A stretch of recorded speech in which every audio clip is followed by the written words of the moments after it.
So, forgive the late start. I wanted to create something sort of like different, beautiful, right? A little more elegant, a little more classy, and go back to an old hat of what we tried to do in the very beginning, streaming on vertical and horizontal. So we created a whole new format for a whole new series. So there are bugs to work out, but we're being ambitious. Right? We're being ambitious. And I think that's part of what we're supposed to be doing. Right? We're supposed to be making the attempt, trying to be better. It's always the name of the game. And sometimes that means last minute changes, but we'll work it out. Whenever you're trying something new, everything goes wrong at the same time, but you still try to press on. So listen, we're going to try different things over the time, but for this one, we want to be ambitious. Right? For very real reasons we're going to discuss tonight about when it comes down to, right, when we're talking about growth, when we're talking about setting your standard. And hold on, let's get us a little tunes to relax a little bit. Like I said, depending how you found this, depending where you are, we're on both streams. We're on both horizontal and we are on vertical, and we should be in sync for the most part. So depending where you are, depending how you find this, come over, say hello. I think vertical is going to be great for new people come in, and I think they say horizontal stream should be better for subscribers. But either way, we think this is important, so we are going for maximum sort of output. In the past, we've what's going on? If you're new here, glad to see you in the chat. Welcome. We're going to be talking about your mental health, our mental health.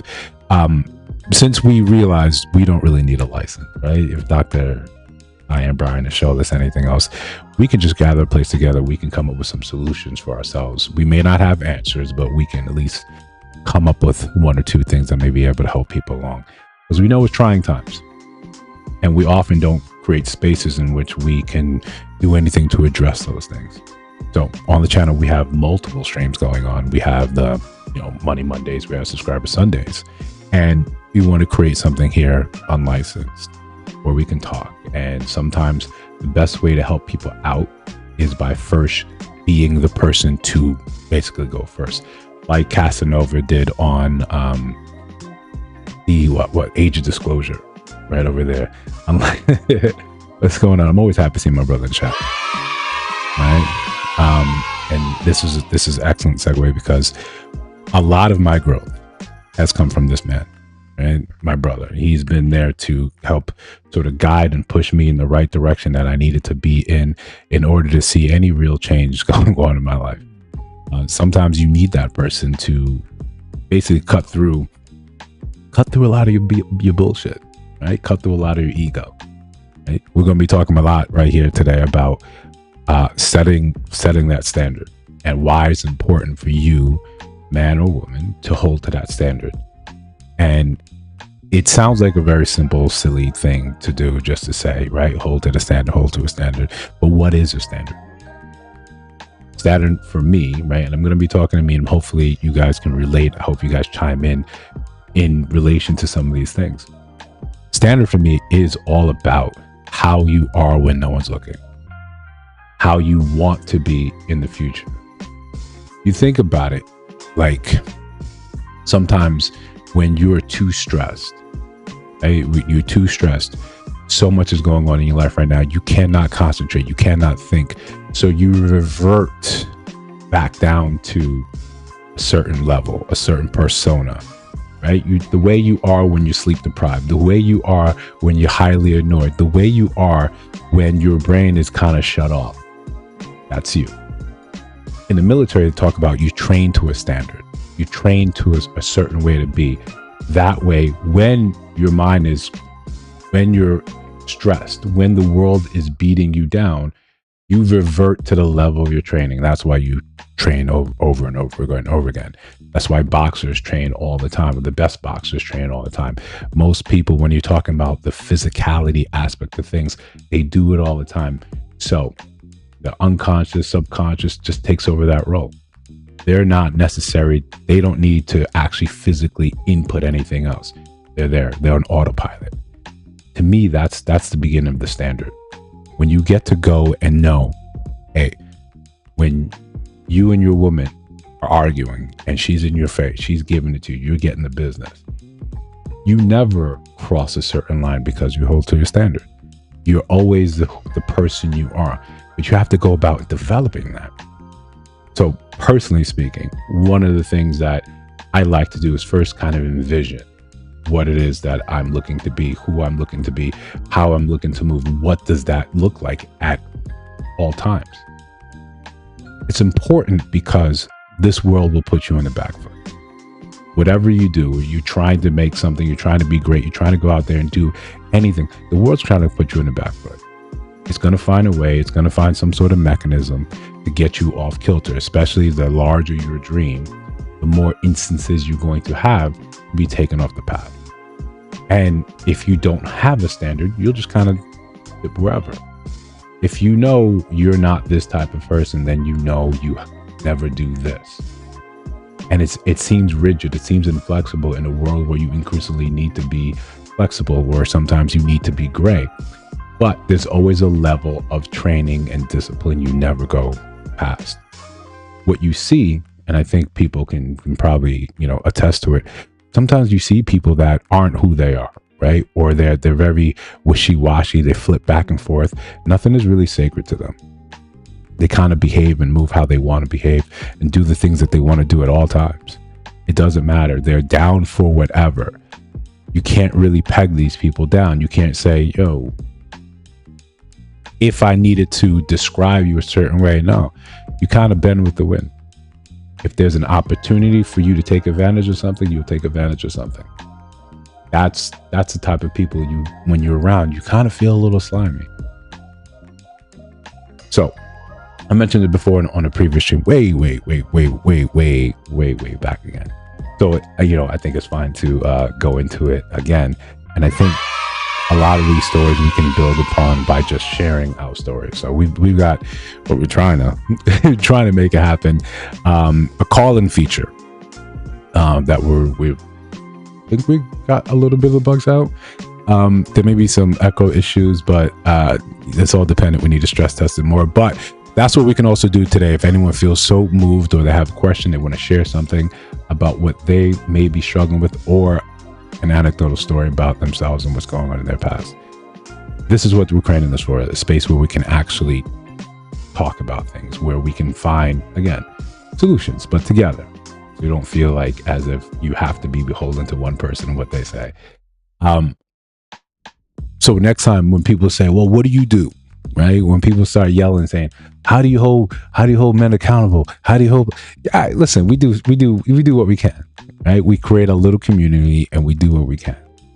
But as to setting a standard, one of the things I shared before was this.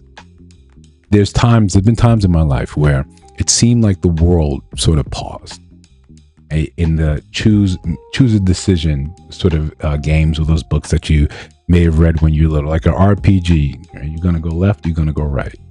And you get to decide what happens. But these things end up being critical to your character.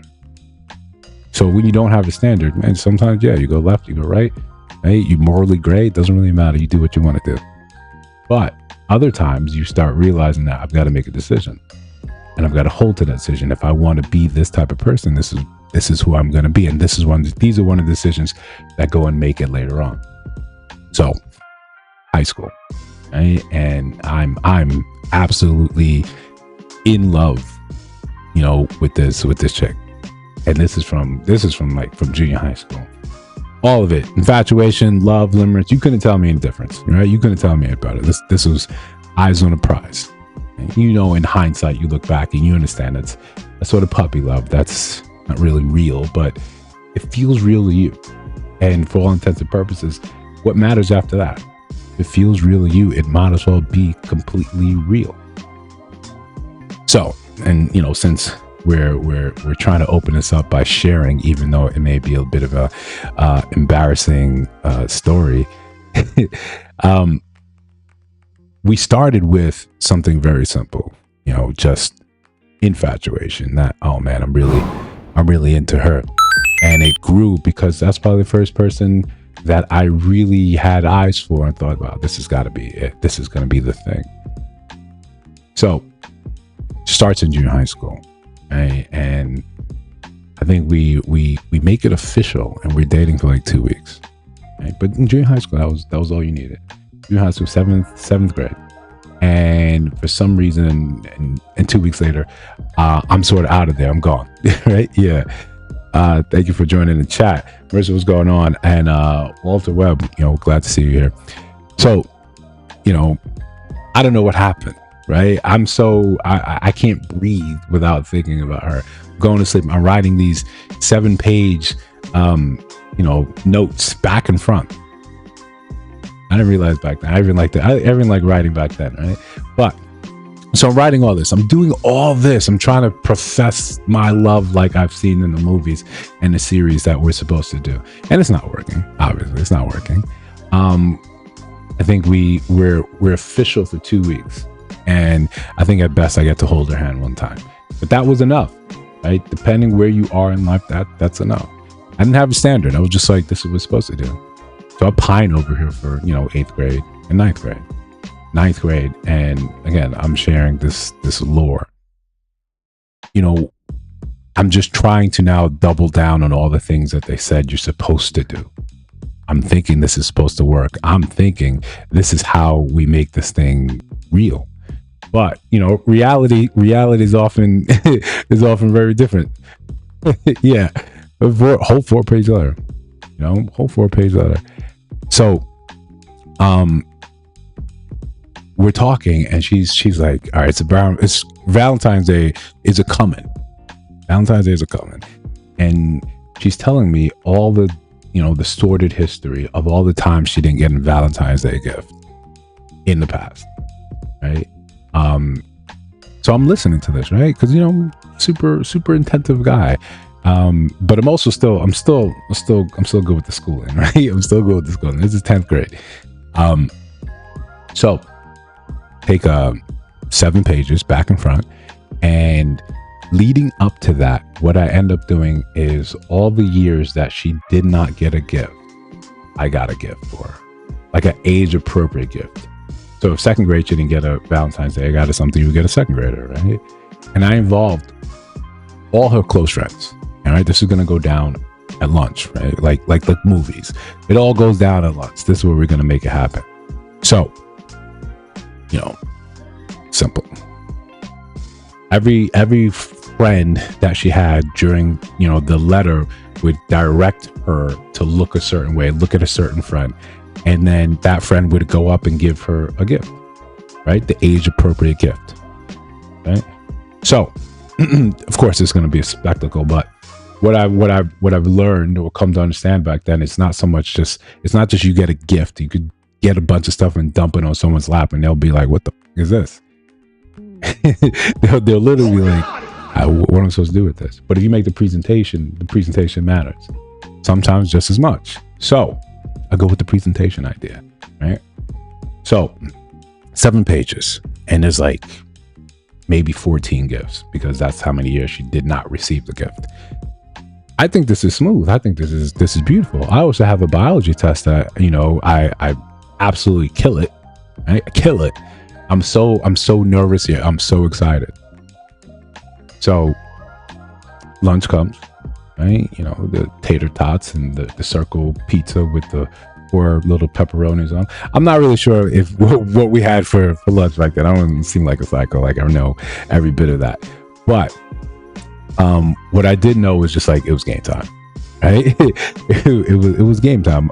I'm trying to make this happen. I'm trying to see what we can see, and it's essentially we go back, right? Each one. I even have her ex-boyfriend because she was like still cool with him. Blah blah blah. Well, no, it was actually her boyfriend at the time. He was in all this, right? But he knew that we go way back. But they were on and on off again. They were off right now. He was smooching, smacking lips with some other chick. But so we do all this, and I'm thinking, all right, man, this is it. I am in. Yeah, I know. Right, I know. You know, I didn't have a standard. I didn't understand any of this. And I just thought, if you prostrate yourself, right? If you prostrate yourself in front of someone and you tell them and you show them how you feel, then naturally they would just, you know, receive it the same way. It was supposed to be like a simple equation. This is what they kind of teach you when you're younger, that this is just how it works. You show them this amount of love and attention, it's supposed to come right back to you. We didn't know any better. You know, I had Nigerian parents. They weren't saying anything about how to get a chick, how to get a girl. The solution was, you know, focus on your schoolwork. That's it. To this day, that would be my parents' solution. Focus on your schoolwork, man. I don't have any schoolwork. I don't got any other advice for you then. So we do all this, and she needs help with all the gifts. And mind you, I didn't have a job, right? The way we got paid back then was every test, every quiz that we got like 93, 95, above that, we got like $1. So I had a lot saved up, right? I planned this thing. So, you know, I understood our favorite character was like Babs Bunny, all this. I made this all accordingly. It was beautiful. Gave it to her, and I got like an awkward side hug, right? Not that someone is supposed to give me something for this effort, but I got an awkward side hug for that effort. And I was confused. Wait, do I have to now triple down on this thing? Do I have to do even more to get this thing? Well, naturally, that's what you would think, right? You would just push that sort of forward because you don't have a standard. You don't know what to say. You don't know what to do. You just kind of do. And you hope that it's somehow going to turn around, that somehow it'll be all right. Somehow you just doing what people say you're supposed to do, and then it'll be great. It'll be no. Life tells you differently, but you've got to go through your growing pains to understand this. So you fast forward a couple months, she's out of school, called in, she said I was sick. This is back when we had quarters, so we had to go to the payphone. And right after school, payphone, right? I go to her place. She said, oh no, I just, I told them I had my period because I didn't want to go to school. Right? Cool. Cool. But I'm the whole time I'm worried about her, right? I'm worried about her. Because again, I'm just doubling down. I'm just thinking if I do more, then I'll get more. But we all know better that life doesn't work like that right now, right? So more effort doesn't necessarily turn around and mean more success. You just kind of get what you get. While you watch other people do less and get more than you, you start counting on your fingers and saying, why is this not working? It sounds good. You telling me all the things I'm supposed to be doing, but it's not actually working. So I go to her place, right? And now this is how many years of unrequited, real affection. You got enough to string you along to keep you going. So I get to the place and opens up the door and watching MTV, music videos, whatever. And we're really just sitting there together doing the damn thing. And we get to that awkward moment where I'm looking at her eyes and she's looking at my eyes and I'm seeing her eyes dart towards my lips. And I'm like thinking, this is the moment, right? This is the moment. Oh, God. Finally. Right? Mind you, all I've got was a side hug and some hand holding way back in 7th grade. So this is my moment. This is my moment to shine. The only problem is she's dating my boy. She's dating my boy, right? This could be a problem, right? This could be like a small problem. And then it's one of those times that you have, MTV and chill, right? This is one of the times you have that opportunity to get to decide what type of person you are. It's probably one of the, not the earliest memory, but one of the most poignant memories I remember saying, it's important for me to decide who I am and the standard in which I'm going to carry myself. Am I going to be the type of person that sneaks their boy? Even the type of person at that moment that can just justify what they really, really want over what they know is right or wrong. Well, I chose not to be part of Slytherin, although I think that's the better house. and just like, all right, I got to let this go. And I had Winter Fresh in my mouth because, back then all we did is chew gum. We were so cognizant of bad breath. And the Winter Fresh melted in my mouth. I remember, going to the sink and just spitting out, just dribbling out, and it was disgusting. But that's how hot and bothered I was, right? This is hot and bothered I was. And I remember walking back, and it's now like 8 p.m.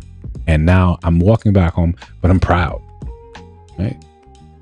I'm proud that I didn't give in to that.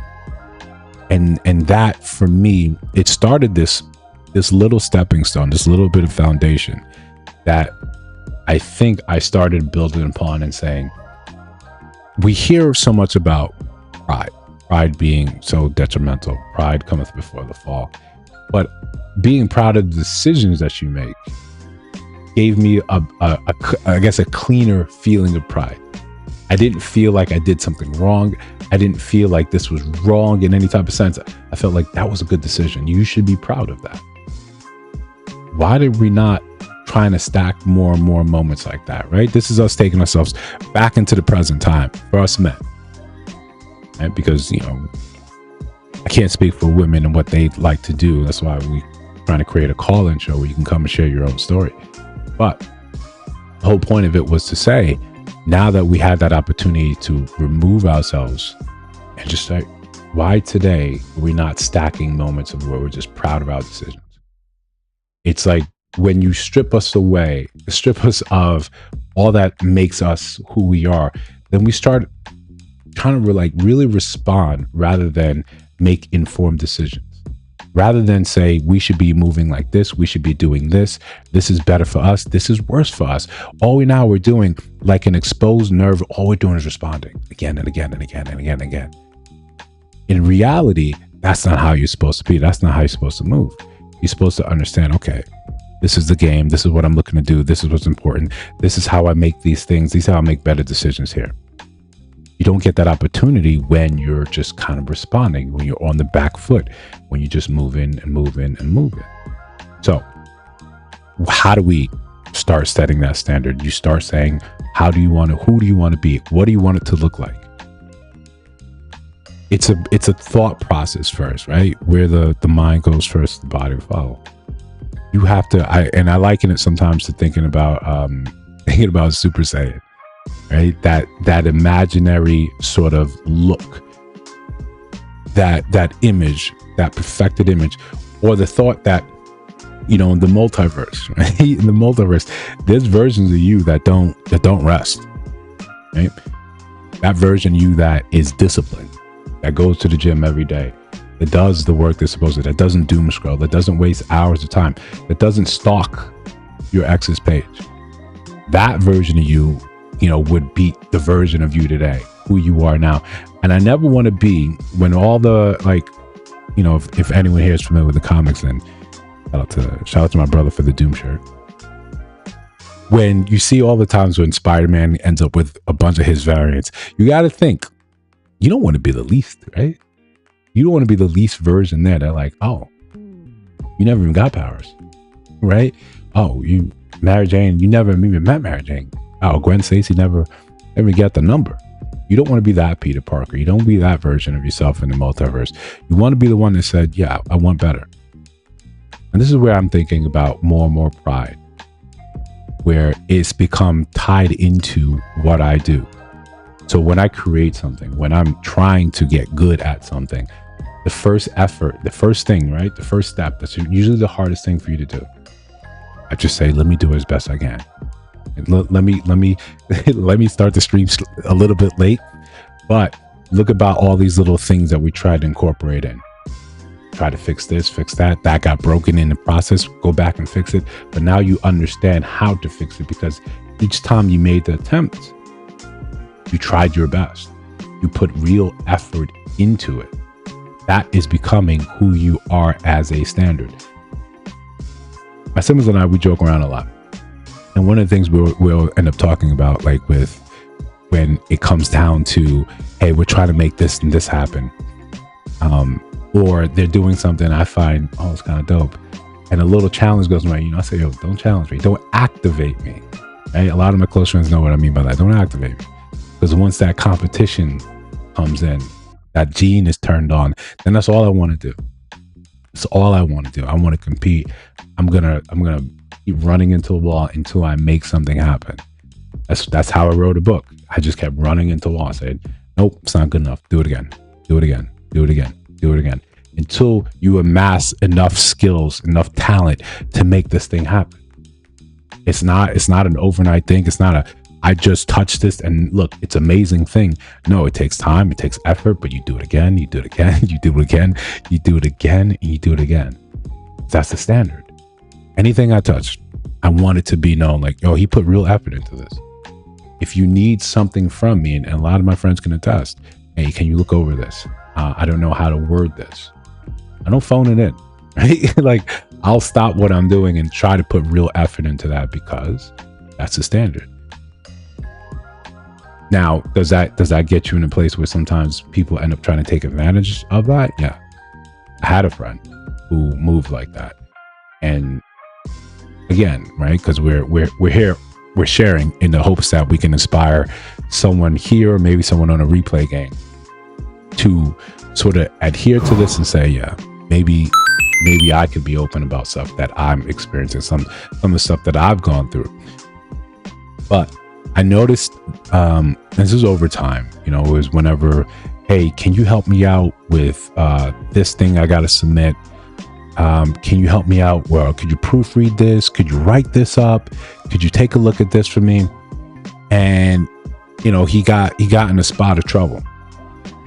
He got in a spot of trouble and wouldn't share, right? Wouldn't be open about what happened. And that's his right. That's fine. Right? You are allowed to say, I'm gonna play this close to the chest. But what you start noticing is that you're very fine using me as a resource, leaning on me when you need something done, right? Or you need someone to show up for you. You fine using that resource. But now you won't even tell me the truth behind some of the things that you need me to assist with. You want me to stick my neck out for you in this way, right? Thanks for linking the book. You want me to stick my neck out for you in order to now help you in some sort of way, some sort of fashion. But you want to receive as much, but give it just a little bit. Now, because we try to put our full effort into the things that we do, sometimes, yes, people take advantage of that. Part of you sort of growing and understanding and having that standards understanding when you need to cut that off. When you need to cut that off and have that uncomfortable conversation. The other part of me loves having those uncomfortable conversations with people. Now I do. In the past, no. Like a lot of you, we start off as people pleasers. I just want to be helpful. I just want to make sure. I don't want you not to like me.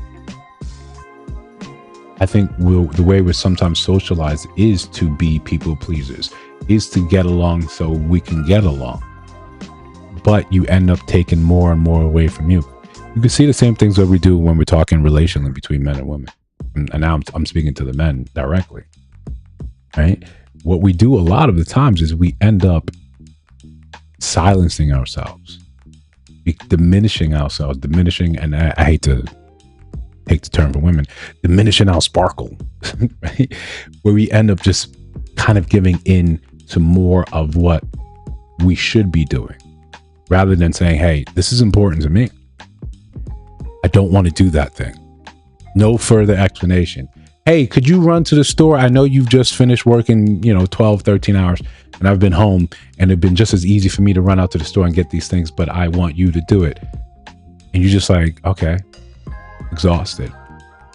You do it because you don't want to now face the wrath. You don't want to have the further conversations. You're chasing peace. That is your MO, but you're letting someone walk all over you. You're letting someone now say, okay, if he's willing to do that, then what next? And we do it because in our head, our thinking process is, I'm responsible for keeping the people around me happy. But who keeps you happy? You're not good enough to be you and responsible for everyone else's happiness. You can barely be responsible for your own, but we go out there and we try to do this for everyone else. We try to do this for everyone else again and again and again and again. One of the best things you can do as setting your standard, how I like to set my standard, I say no. I'm not interested in that. No. This thing that happened now, no. Well, that same friend, and I use that term loosely, he reached out again, needed help with something else. And I said, I had the whole conversation. I said, look, laid it out. This happened. You kept that close to vest, but you want me to stick my neck out. You want me now to endanger the things that I have going on, but you don't see where you should offer that olive branch to say, hey, yeah, you're right. I should have done this instead. I should have been open with you when I'm asking you to risk something, some part of your livelihood to help me out. A lot of us, we're not there. And it takes real effort to get there. Because when we think about growth, we're talking about emotional growth. Right? And this is again, speaking to the men, we don't need a whole lot to get by. Right? You don't really need, you don't need to be summa cum laude to graduate. Right? Would it be dope? Yeah. You know, would people that care be proud of you? Yeah. You don't need it, right? You don't need it to be president. Bush Jr., he told us, I'm a C student. I got here though. We understand you don't need to be the best at, say, this emotional intelligence game, this emotional awareness game in order for you to succeed. You don't. You know, the expectation on us isn't that high for a sort of emotional sort of fallout. The issue is where we end up falling ourselves. When we don't have to do enough of that, we don't have to do so much. What ends up happening when the world does what it does and it puts the pressure on you, when we break, when we crack, it tends to affect the rest of the people around us. And now I want to make sure we're clear, right, about the numbers, about the occurrences. For the most part, a lot of us are going to live unremarkable lives when it comes to, right, hurting other people. We're not going to be doing that. But when we have a rise in that, when we have more or we have less emotional regulation, you know what happens when we get, if we're subject to that, we tend to mask a lot of things with anger because anger feels good. It burns hot. It's a good thing to mask over everything else that I'm feeling. I could just lean into the anger. Well, the problem is that when I'm angry, now you stop. It's easy to justify and rationalize why you got violent with something, why you got violent with someone. And this also is genderless. There's a story that I want to cover where a lady went into, I think, a Tim Hortons, and it's making its round. It's round in the news now. 75-year-old black woman went into Tim Hortons, and because the order was messed up through the drive-thru, got in the face of the attendant, one person that worked there, and like in his face, finger in his face, and then hit him. 75-year-old black woman, right, a grandma. And they hit back. Then they dropped to the floor, and then I think she had a heart attack and died. So now, of course, the family is like, I need answers. What happened? The video shows it all clearly. And it's one of those things that you have to take that step back and realize you have a family that's not, really accountable. When you turn to violence, it's easy to justify it because you were offended you were slighted in some way. So when you quickly jump there, rather than be able to hold that standard, and despite how bad you may feel, how aggravated, how aggrieved you might feel, this is not what you do. Sometimes that happens when you have stuff to lose. When you've got a family that depends and relies on you, you start realizing, I can't act a fool like this. This is not the thing that we can do. We can't behave like this. This is not okay. You have to take that step back and say, no. We'll stop. That's not how this works. That's not what we do. But when no one's around that tells you that, no one's around that there to try to correct you, no one there tries to help you understand, this is not the way. Well, then you just do what you want to do. You end up in that place where you end up in that shitty place. Unfortunately, when you see it go wrong, it goes wrong really right. And you see people around you end up dead, end up in trouble, hurt. So while you don't need the most emotional control in your life or understanding, it would help, right? And sometimes not that you were ever going to be that threat, but sometimes you can be that example. You can take that step back and let people know, no, we're good, right? We're good here. It's not gonna get to that. It's not gonna turn to that. And they could see you, and maybe you're that example that they need. You're that person that they could say, what would Eze do? You wouldn't behave like this. And part of that, right? Again, we go back to that pride. Part of me is always thinking a bit like Vegeta. Like, who are you to get me out of pocket? Who are you to tell me to come and push my buttons and then all of a sudden I can't control myself? You shouldn't be, and I hate, saying, as a man, but one of the things that we need to be in control, right? And yeah, I'm not talking about the world. I'm not talking about conquering planets, like Saiyans, but I'm talking about in your own self, your own destiny. You should be the one, right? We mentioned this before in the stream. You should be the one that's in control. You should be the one that gets to decide where you fall on things. People shouldn't be able to simply say a couple words and get you off kilter, off base. Think about it in a term of no one, like when you give people that anger, right? You're showing them that anger side of that emotional side of you, that one that's affectable, right? That's you being vulnerable, right? That anger that riled up, that's you being vulnerable. That's an exposed nerve, right? Just follow me for a second. It's an exposed nerve. In reality, what it should be for you is people should see that stoic, controlled side of you. That's what they should get. Vulnerability is for intimacy. It's an intimate exchange. When someone's driving on the highway and they cut someone off and now they're hooping, hollering, screaming, they're getting out their car and they're yelling. All this is exposed. All this is exposed nerves. These are people that are completely vulnerable. They're showing, I cannot control it. I'm gone. I'm so gone. This is not a flex when you're shooting, you're screaming at someone, your fingers in their face, you're just blowing your top. I think we've created a society where we think this is expression. This type of expression should be louder. I put that person in place.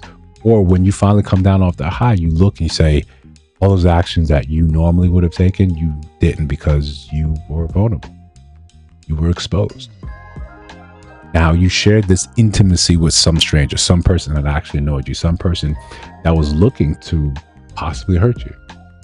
You see this when, in the domestic violence situations. You see this when people in intimate partner violence, screaming back and forth. If you were to think, to reason and say, does any of this get me closer to my goal? What is my goal? If my goal is to make up with this person, would not be easier to sit back and chill and relax and think, what am I doing now? Does this get me closer to the goal? The screaming at her, hurling things at her, throwing her against the wall, hitting her, does that get me closer to my goal? If your goal, if you don't know your goal, then it's hard for you to direct it. But part of the standard I'm trying to set, I try to realize it, and it's one of those things that you attempt and you fail, you attempt, you keep going back. Okay? This is where the growth happens. This is the secret sauce. You just keep trying. You try it again, you try it again, you try it again, you try it again, you try it again. Eventually, sometimes something's gonna stick. Okay? You don't realize that you're making, just like you're losing weight, you don't realize the changes because you look at yourself every day. These things become incremental. And sometimes when you mess up, it feels like you're taking steps back, but you're still moving forward. Your job is to realize when you fail at something, that's still a data point. There's still something for you to continue to move forward on. This is the mentality you should strive for. It's almost as if, and we say it in this way, you get so obsessed with this that the rest of the world seems kind of unimportant. The most important thing to you is about you getting better. Everything else can wait. Everything else can go in the sideline somewhere, right? I don't care what you're struggling with. I don't care what you've got going on. This person's slept with this person. All I care about, I'm trying to get better. So this is happening in the news. Yeah, I don't care. I'm trying to get better. I'm not where I need to be. I'm emotionally affectable. Someone can come and take me off my position easily because they said something that I didn't like, or they instructed me to do something I didn't want to do. Same thing happens when you go to work. When you don't have a standard, your boss comes and tells you some news that you don't like. What are you going to do? Flip out? Hey, internalize all that heat, all that anger? For what? To go back home and to realize in a few hours you got to go right back to work anyway? Most of the time. And all of you've had bosses, supervisors that simply antagonize you because you're antagonizable. We're not all genuine articles. We're not all actually doing the things that we're supposed to do honestly. Some people like going to work just to lord over their position over you. I'm the supervisor. I'm this. I'm that. I'm better than you, so I'm going to make you feel it. Everyone has that experience going to the DMV, right? Oh, you're missing this. You didn't cross this T. So this whole thing, this thing that is critically important for you moving on with your life, you can't do it today. You got to go back. You got to go fix this. All this is wrong, right? And I think there's some level in there where people simply just enjoy doing that. If you're a supervisor, very well dressing down without being angry, that's the best way. People don't know how to take that when you're simply just calm, when you're there and you're just talking to them in a reasonable way, because a lot of the times they simply came there to get you out of pocket, to see you upset. One of the best things that I've come across, that I've internalized, is having that sort of just stoic response, just completely seeing unbothered when someone comes in there and they're trying to test you. I had a situation at work that came in and said, "Oh, I heard you got a degree." So which one? Right? You're trying to test me in a room full of 15 men, right? Trying to pull strings and say, "Oh yeah, I got my master's because I'm Nigerian, and I wasn't a full grown man until I got a master's." Now they're kind of disarmed. But yeah, I'm not someone you can just kind of poke and prod, and then there you go. There he is. Now we see the real him. It's intimate, right? I'm selfish like that. You don't get to see that. That's reserved for the people I actually choose to have in my life. My family, my friends. These people get to see the real parts of me. You don't deserve it. And this is me trying to weaponize my pride, trying to point it in the right direction. Because once you're emotionally affectable, then the rest of your castle starts crumbling. You see that in relationships when sometimes, when people are used to struggle love, when they're used to dealing with someone that is been combative. That's what they've associated with love. That's what they've associated with affection. Instead, now, you guys cross paths and you guys are trying to make it go of things, but you don't seem to be easily taken off the path. So sometimes that person's now going to look, right? And I'll make sure this is Jennifer, right? We're Jennifer Fluid here, right? That person now tries to antagonize you, to check. This is the heat check. This is the way, hey, do you actually have feelings for me? Does any of this matter to you? Because you just don't seem affected. You just don't seem to care. I've heard that many times in the past. You just don't seem to care. No, I do. It's just, we're new. You haven't unlocked that caring sort of aspect of it yet. This is a thing that you have to evaluate and make sure you just don't give this to everyone that you see. Not everyone is worthy of that part of you. People have to earn that position in your life. It sounds cruel, right? But to me, it sounds good. Let people show up for you. Be open to allowing people to become important to you. You give them that chance. You give them that opportunity, but at the same time, you're wary, you're watching. Trust but verify. Those are just good words to live by. But that's part of the standard. Knowing when you are being sort of attacked in this subliminal way, in this way where someone's trying to just get you off the rocker. Sometimes it's jealousy, sometimes it's envy, sometimes it's they don't know any other way to communicate. I'm not saying, right? I don't want to go further and say, but turn the other cheek, don't hurl against them. I'm the worst person in my family to do that, to champion that cause. You want compassion? Best find my sister, right? Best find my brother. Me, I'm the one that says, hey, that one did us wrong.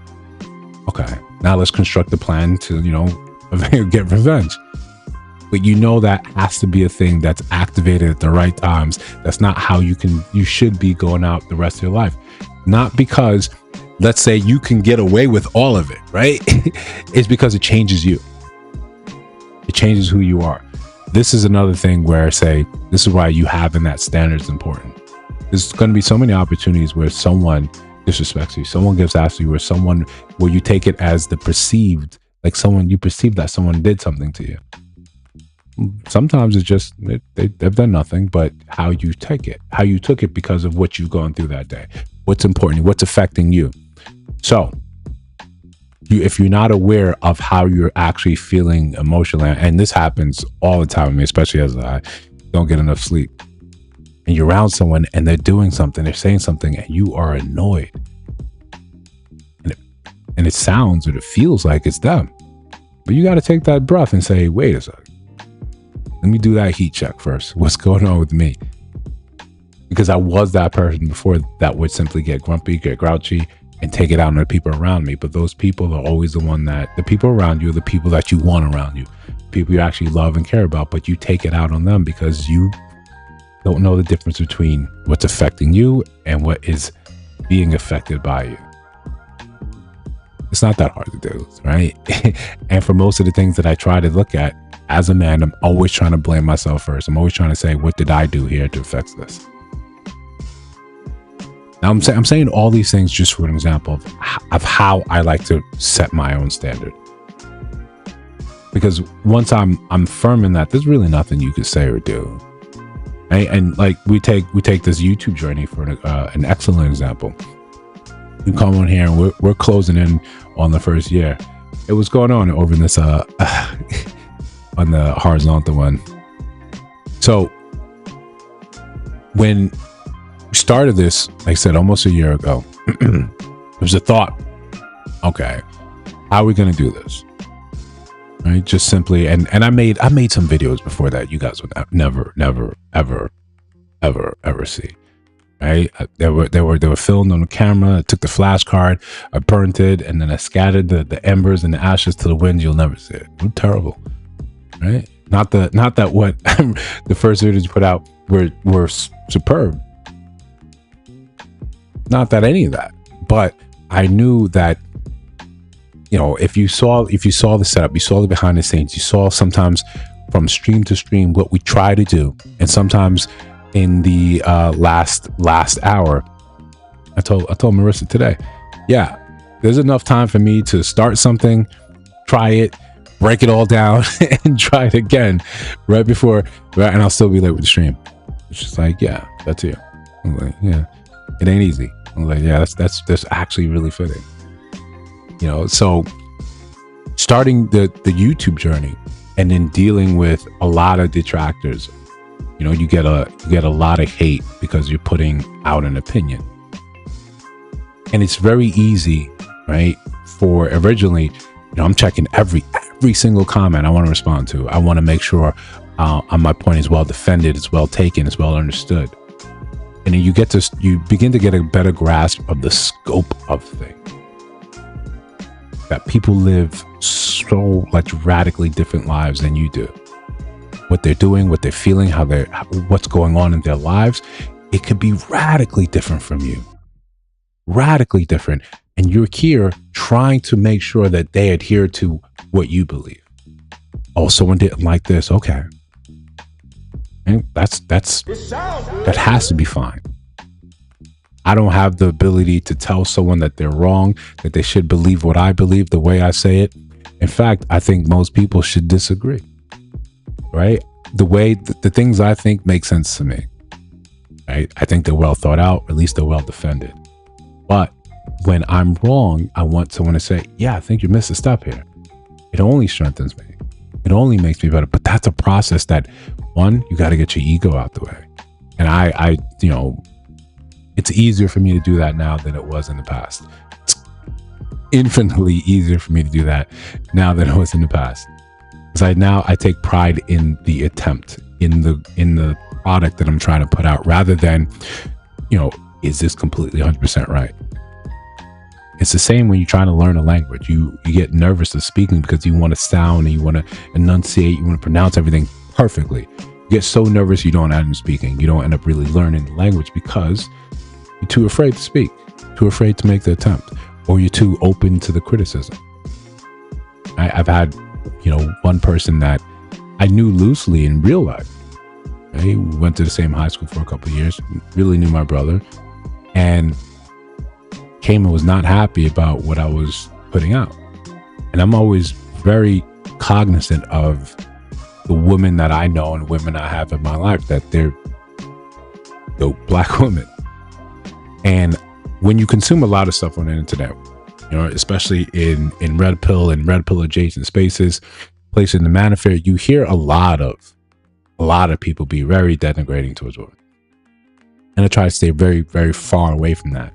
I may say things that you may not agree with, but I don't ever feel like I'm slandering or I'm bashing women. I'm just saying, hey, there's things that we can learn from these videos. We try to extract lessons, sometimes flat out say, this is why I use this video. I think for the most part, a lot of us are doing better or trying to do better, want to do better. But depending where that person is in their life, they may interpret what you're doing, what you're saying negatively, harshly. And they want to use the relationship that we have and say, oh, you got a brother, you got a mother and you got a sister. I don't think they like what you have to say.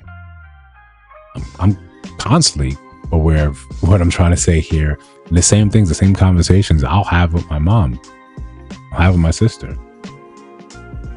So it's an example of someone coming in and depending what they have going on in their life, they try to attack you because that's an easier thing. It's an easier thing than looking in the mirror and saying, hey, there's a couple of things that are really emotionally affecting me. They're bothering me and I haven't dealt with it. So what do? I lash out. I go outward. Same person, months later, right? And they were on the page, making these comments, and there were women jumping in saying, no, we don't really think that. We actually get to say our point of view. Like there's a whole comment section. There's we don't think that. It was months later. I was somewhere in some about where I was doing, but it was months later. Right? I think at least 1,000, 2,000 subscribers later, I get this alert on YouTube. Like I was tagged in something, and that has happened like maybe 3 times, 3 times in this YouTube journey. Once where in one video that we did about 55,000 views on it, the best video we've had on the channel, where a couple of people reposted it or used it and got tagged in that. And I was like, oh, wow, I'm a YouTuber. This is dope. But this one I was tagged in, it was the same person, right? The same person that didn't like what I was saying and tried to liken what I was saying to statutory R word about, I think the comment or one of the videos on the comment was saying something about when we were younger, when we were in high school, junior high school, we witnessed, right, and most of us, this is true, especially millennials, we witnessed a lot of women, a lot of girls our age dating dudes in high school and in college, dudes with cars, dudes with full beards, right? And it was likening to what like Nia Long was saying, just about that very thing happening. And the guy tried to make it seem like this is what I was talking about. Like I was condoning this. I was like, no, we noticed that. That's why like later on when men are dating younger women, legal young women, when there's an age gap, that's why we look at it kind of strange. Like you engage in that very behavior that now as you're older, you're condemning, right? Like right. We saw it. It was fine back then. And it's one of those things, like I said, we had to accept it. What did I have to give her when, I've got snot running down my nose? This guy, has a BMW. I mean, it wasn't the M package, but it was a BMW. I was on foot. Right? I was with a bus pass. What am I supposed to do? Nah, I've got nothing approaching game.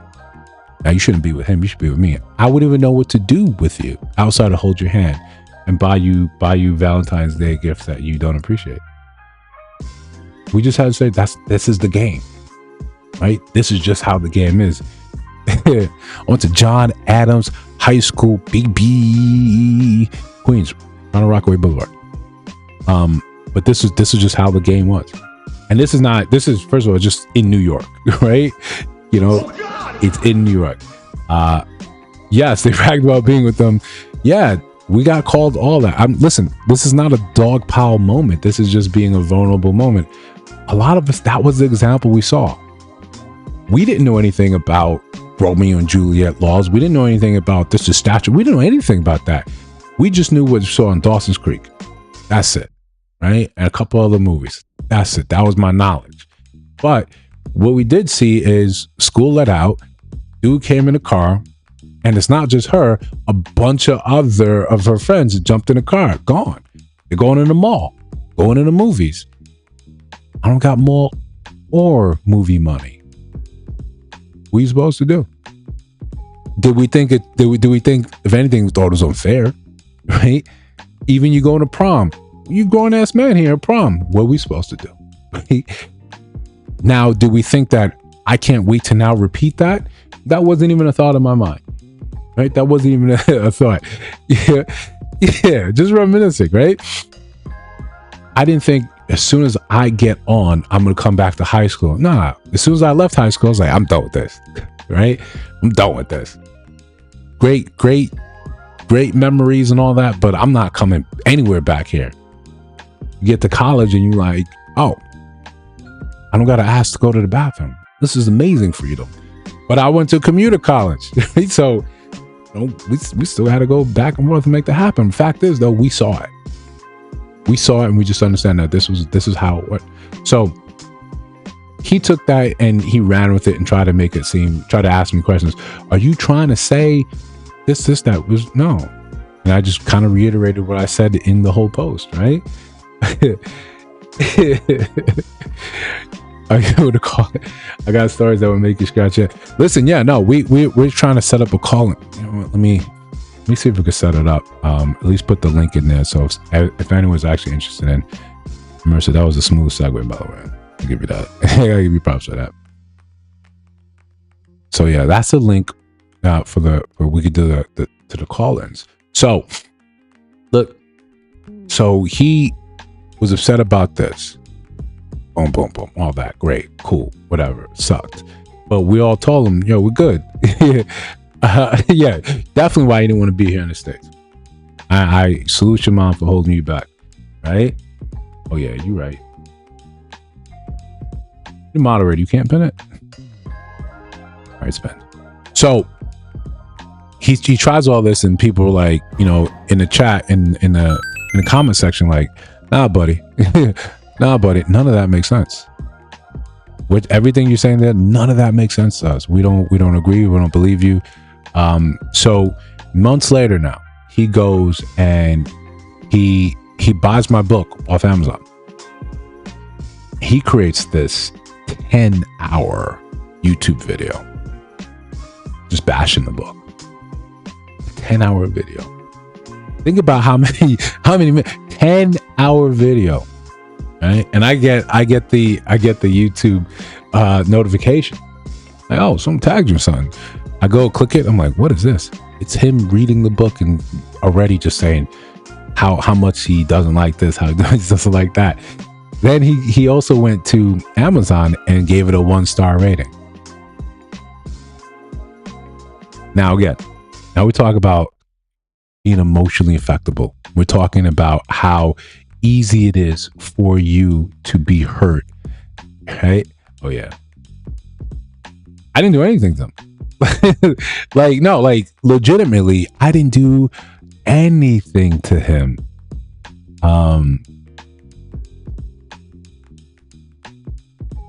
Yeah, I knew him tangentially through the interactions that my brother and my sister had with him. I never had real one-on-ones conversations with them. Sometimes fake outrage, yeah. And I'm left in this position. Right? I'm left in this position like, all right, bet. He's upset. He just went and created, he did all these things. What am I supposed to do now? What's the move I'm supposed to make? Can I go to Amazon and tell them, yo, take down the review, it's this, and explain all this to them? Do I go and interact with his 10-hour video? Am I emotionally affectable? Or am I just like, I bet. Let me go about my business. And at the time, I think we had just maybe hit that, 1,000, maybe 1,200 subscribers. And I just thought, okay, all we're going to do is business as usual.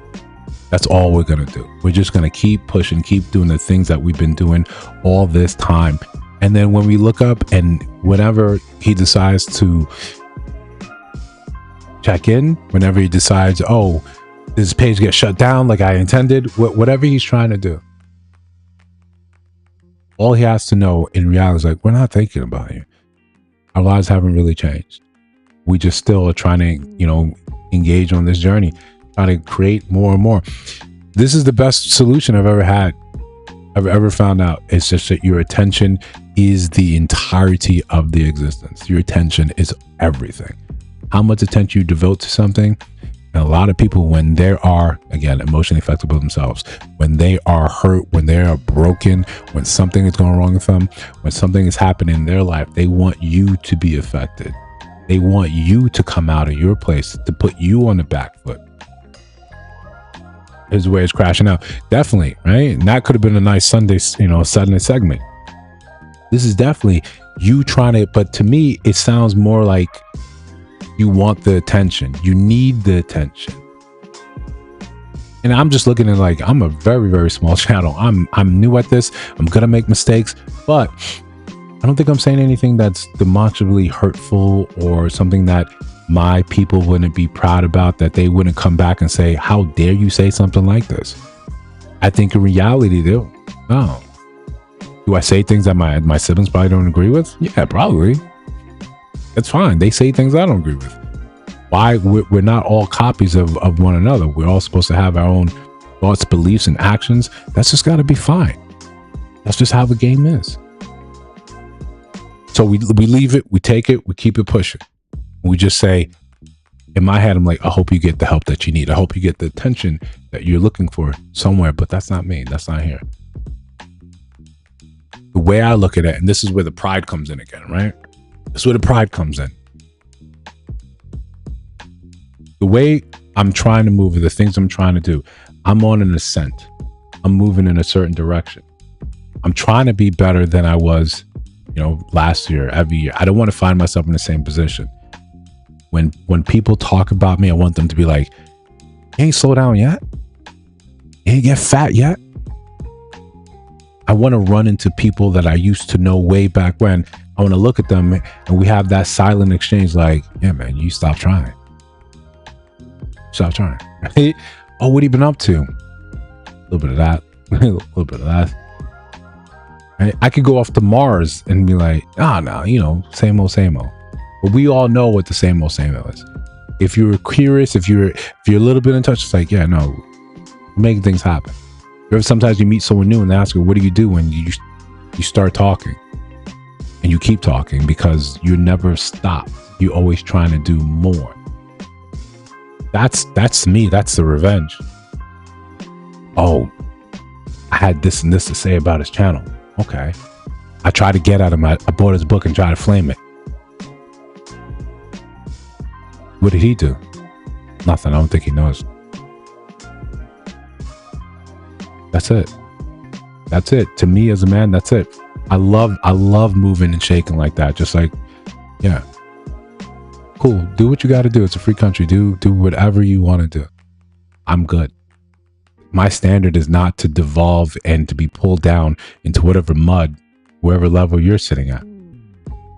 I had that epiphany, had that moment, said, I really like my life, right? He said, how'd to buy it, right?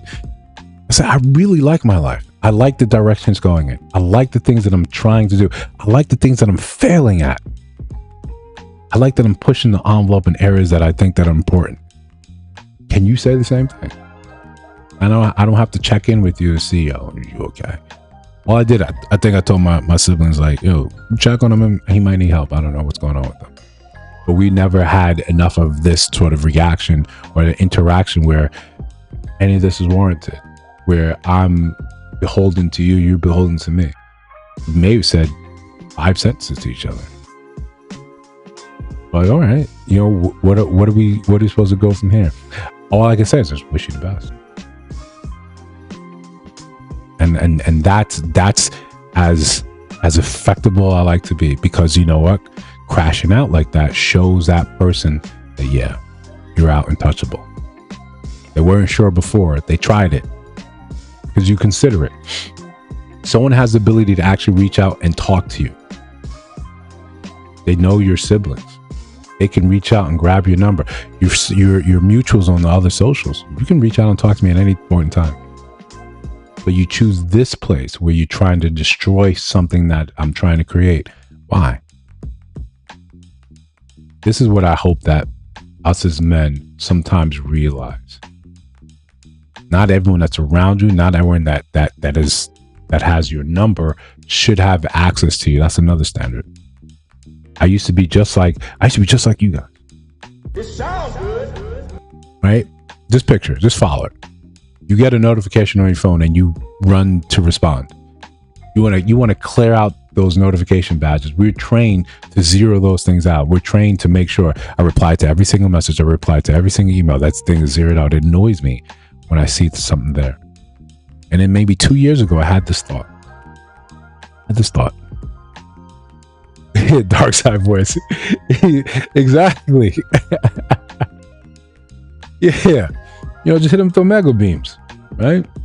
What do you say to Batman right before Batman punked him? He said, yeah, I could destroy with a single blast of my mega beams. Whoa. Now you're a parademon to me. I'm like, I don't care, right? I'm about my business. So, yeah, that's the preferred sort of outlook. You know, I like. You don't rate. People around you, when you give them that type of access, when you show them that sort of affection and attention, it means that, one, they are important enough to affect you. You're not, right? You're not. You can't be. You know, I won't. Yeah, I absolutely won't allow it. You call that arrogance, you call that pride, whatever it is. To me, it keeps me in where I need to be. You don't get to just come in and destroy that peace. That's reserved for people that have that level of trust. It should be a sacred position. It's not one for your boss, your supervisor. That's, you know, swimming, you know, breathing down your neck to get these things done. Not at all. That's not for the chick that you went out, you know, you saw on the street, you tried to talk to her, and she shot you down in the worst way. That you got it, right? You got it. That's it. The amount of, like, and we've covered a multitude of stories of just topics on the channel, and a lot of it comes down to you're affected. Everyone that we've covered, most of the people, they're affected in some form or another. To me, again, this is the pride thing talking. It comes off as, you guys seem weak to me. Not you guys, right? It just seems like, it seems weak that you're able to simply say, hey, someone came and said something to you, and now you're off base. You're off kilter. You're bothered. You're sad. How many stories start off with, you know, such and such? Let me tell you, men just aren't men in today, because I went on a date and this happened. You had an interaction with one person, and then this happened, and then you were upset, and then you're sad, and then everyone else here else is bad, is evil, is the worst thing on the planet. No, to me that seems like you're weak. You could be easily swayed by whatever someone has to say. Sometimes it comes down to you simply empathizing with someone else did, their interaction, and now you think that's the truth. Some stories are simply, yeah, men hate women because this guy said this and this other creator said that. And that's your sample size. That's all you needed to further that opinion. I look at that often just as you don't want to do any critical thinking for yourself. It's easy to go along with the crowd, but the crowd is literally walking off a cliff. The crowd is working against its own self-interest. What are you supposed to do? How do you square that?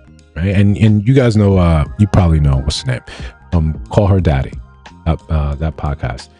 For time, one of the largest or the largest podcasts in the world. Definitely the largest female podcast in the world. And a lot of it was just about, yeah, man ain't shit. Just like MJ Gray was telling you all that stuff. And what happens? They benefit from leading you down a certain path.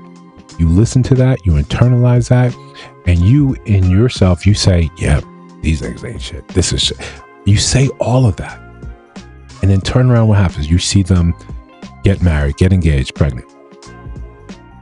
And a lot of people are left, a lot of women are left saying, yo, what? The one of the leaders in the space, one of the queens of this space. So if all men ain't ish, why do you have one? Married, happy, pregnant. Why? Well, you listened and you forgot that this was a business. When we let people lead us by the nose, when we let people lead us astray like that, we kind of deserve what's happening. All you have to do is take a pause and think about what you want in life.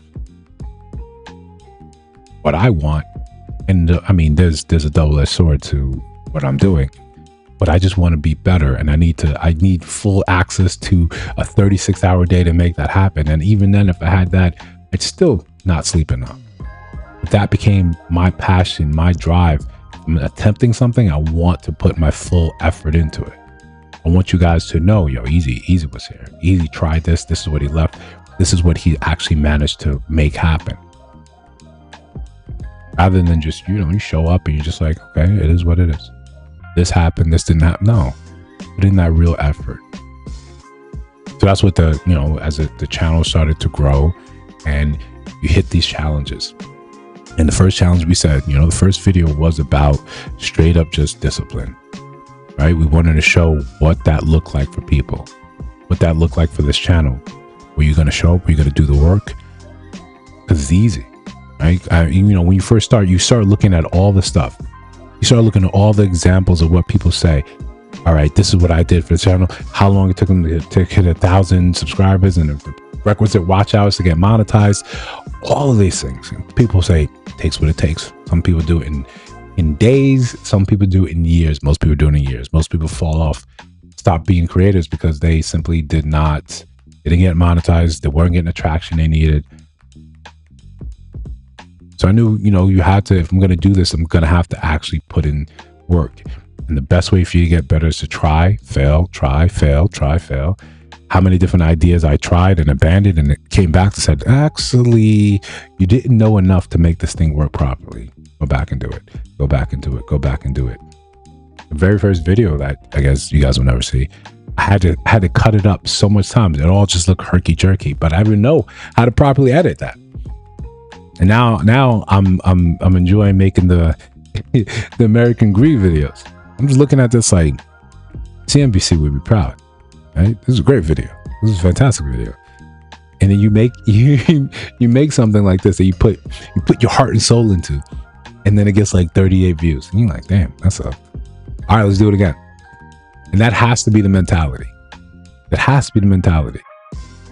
There's so many different variables that go into why a video gets traction, doesn't get traction, whatever. You start having to realize it all comes back to home, and you get to decide what you're doing for yourself.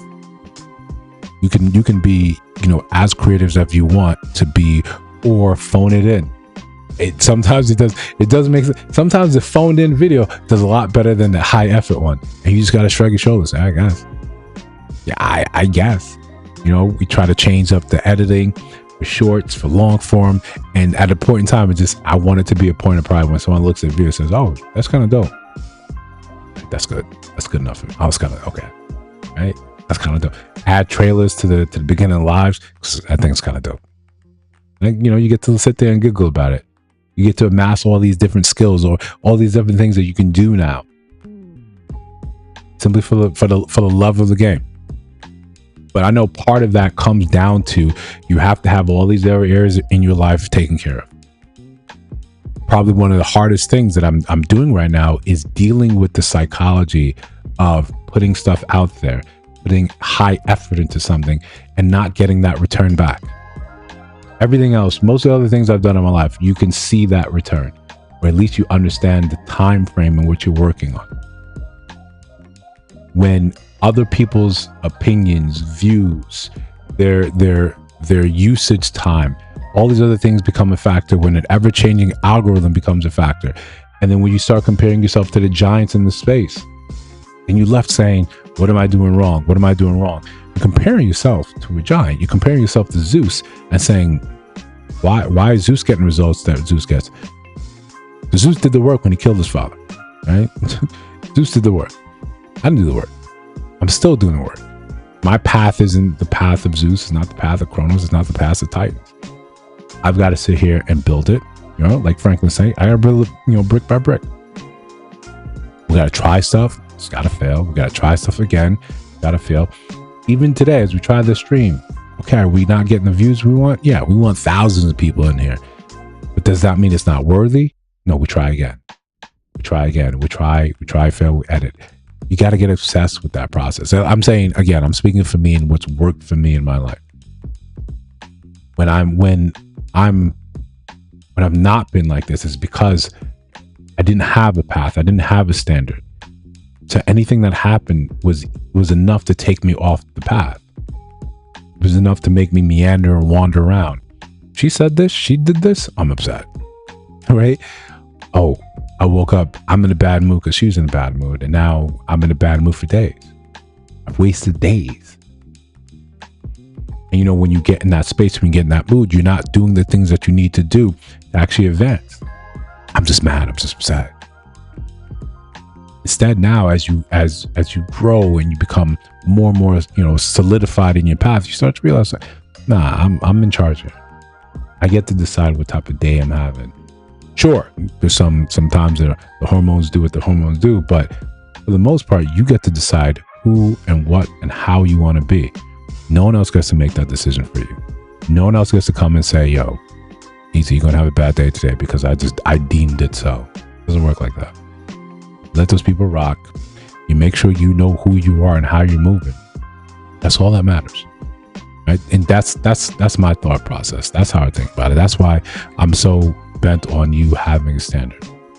You get to decide the type of man, type of woman that you want to be, and no one else gets to take that away from you. No one else has that right, has that privilege.